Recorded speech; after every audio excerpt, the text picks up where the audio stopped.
Hi mga bestie!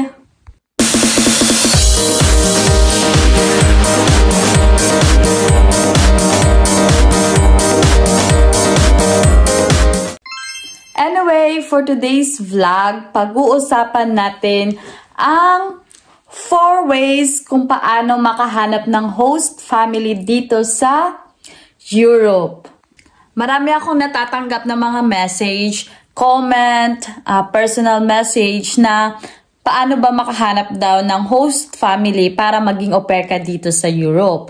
So ngayon, sasabihin ko ang 4 ways kung paano ka makahanap ng host family para maging au pair ka dito sa Europe. Okay, let's start this vlog and pag-uusapan natin ang 4 ways kung paano makahanap ng host family dito sa Europe.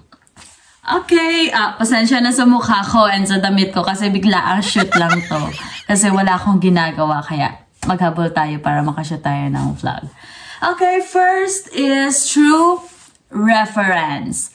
Yes, true reference. And ang reference is ang easiest way para makapunta ka dito sa Europe.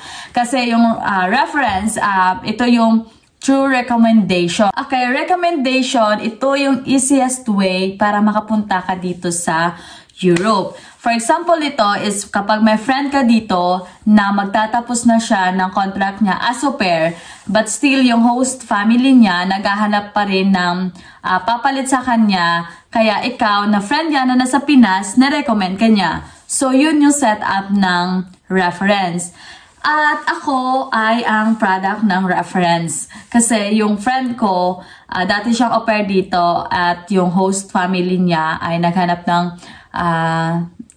au pair na papalit sa kanya. Kaya ako na nasa Pilipinas, na-recommend niya ako. Kaya ako na yung au pair dito sa previous host family ng friend ko. Okay, second is through social media. Yes, social media. Especially Facebook. Kasi sa Facebook, maraming page kung saan yung host family ay nagpo-post sila na I'm looking for au pair, looking for, this one, looking for rematch, ganyan. So, nagpo-post yan sila. And ikaw na au pair, pwede ka ding mag-post dito sa mga page. So, ito yung mga page na in-applyan ko din dati before ako na-recommend ng friend ko. So, yan. Beware lang tayo sa mga scammers, okay? So, kapag humingi na sila ng pera, ng malaking pera, wag mo nang ituloy yan. Kasi hindi yan. Pag humingi na ng pera, ibang usapan na yan. Kaya beware and be mindful po na sa paghahanap ng host. Yun nga po, beware lang tayo sa mga scammer, okay? So, sa social media, nagpo-post yan yung mga host family na naghahanap sila ng au pair. And ikaw, as au pair na nag-join dyan sa page na yan, pwede kang mag-comment or pwede mo yung i-PM yung host family na nag-post. Marami akong mga friends na au pair na nakahanap sila ng host family through Facebook. Kasi yun nga, nag-post lang yung host family nila, then minessage nila, then nag-undergo sila sa interview. Yun, nag-match sila, kaya rin, naging au pair sila dito.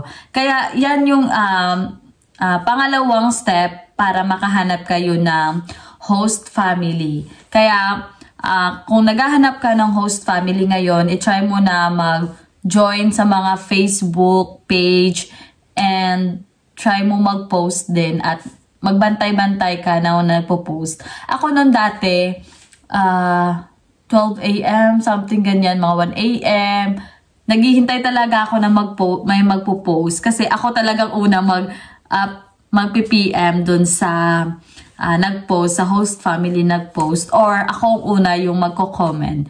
Kasi paunahan lang yan minsan kasi yung iba na mga host family, minsan tinatamad na sila magbasa kung marami na nagko-comment. Kaya mas better kapag ikaw yung nauna.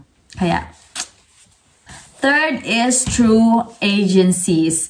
Yes, agencies. Pero sa pagkakaalam ko kasi sa mga agencies, yun malaki talagang gagastusin mo kasi magbabayad ka ng placement fee, tapos processing fee, yun. Kaya mahihirapan ka or mahirap pag agency kasi pag wala kang pera. Okay lang pag may pera ka, pero pag wala kang pera, yun, mahirap.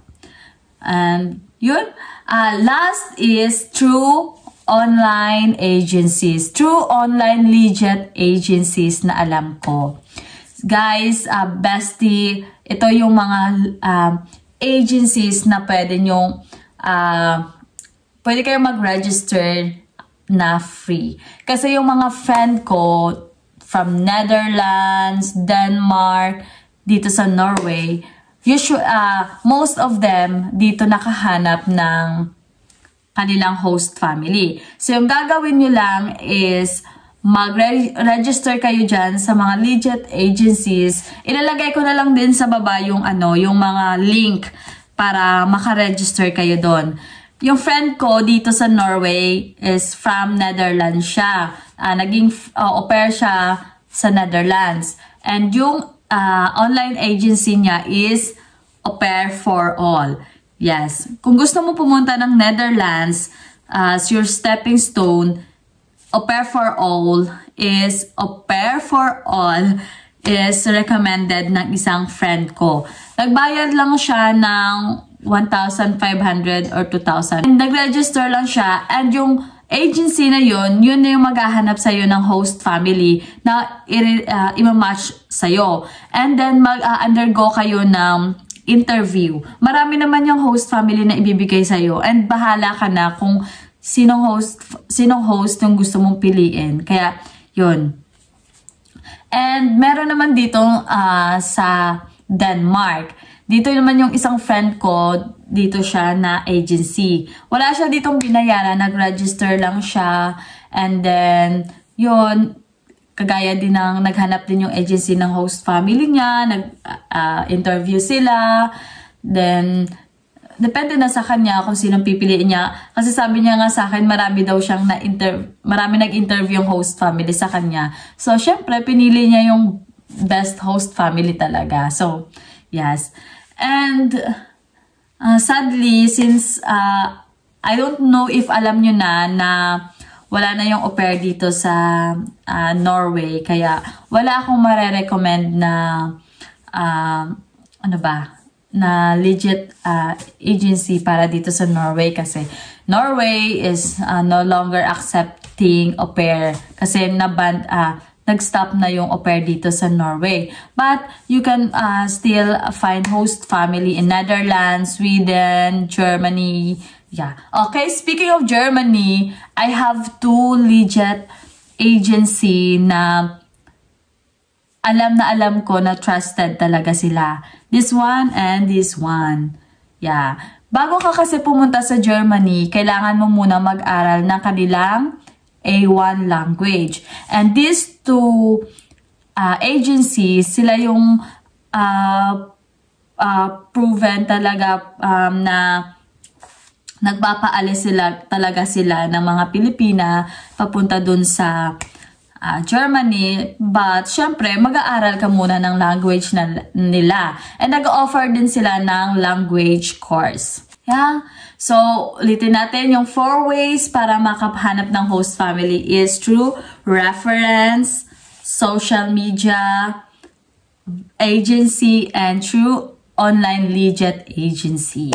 So, I hope na nasagot ko yung mga nagtatanong sa akin kung paano ako nakahanap ng host family at ano yung ways para makahanap ng host family. So, ayun na po, yun yung 4 ways para makahanap ng host family, and I hope na makahanap kayo as soon as possible ng host family nyo para ma-experience nyo din yung tinatawag na cultural exchange program. Ito po yung au pair. Kasi masarap po sa feeling na maging au pair ka dito sa Europe. And yun. Yeah. Pwede ka na makapag-travel. And then, apply mo talaga yung pagiging independent mo. Tapos, mafe-feel mo na yung peace. Tsaka, yun. A little bit sad kasi minsan mamimiss mo talaga yung Philippines. But pag nandito ka na, may enjoy mo, especially pag marami ka na ding friends. At yeah, I enjoy my life here in Norway. So I hope na makita tayo. And sana po, sa nanonood po dito na maging aspiring au pairs, please comment below kung taga saan po kayo. And hi po! Thank you for watching in my video. And pa-subscribe na din po. And sana po makapag-drop kayo ng mga content na pwede kong gawin or process. Ano ba yung gusto nyo malaman as au pair.